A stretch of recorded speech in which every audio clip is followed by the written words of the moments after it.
मैंने देखा है हिंदी अखबारों और वेबसाइट्स में स्पोर्ट्स की वर्तनी दो तरह से लिखी रहती है, एक ऐसे और दूसरी ऐसे।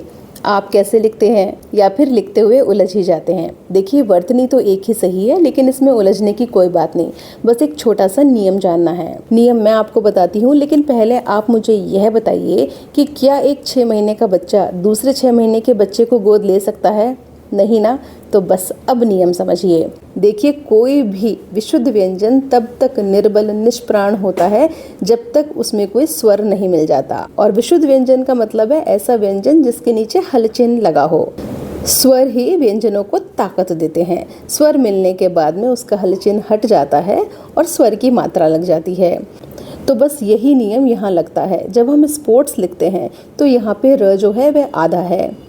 अब अगर हम इसकी ऐसी वर्तनी लिखते हैं तो यहाँ क्या है, यहाँ पर ट भी आधा है। र भी 6 महीने का बच्चा है और ट भी, तो वह ट जो है वो र को नहीं थाम सकता, इसलिए यह वर्तनी गलत है। पर जब हम इस तरह से स्पोर्ट्स लिखते हैं तो यहाँ स जो है उसमें स्वर मिला हुआ है। देखिए, यहाँ हलचिन्ह नहीं है, तो वह जो है एक पूर्ण व्यंजन है, सबल व्यंजन है।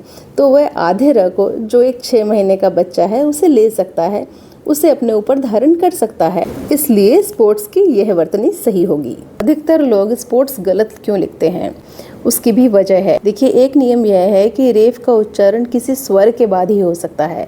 तो जब हम स्पोर्ट्स लिखते हैं तो प के साथ जो ओ जुड़ा है और स्वर है उसके बाद र का उच्चारण करते हैं।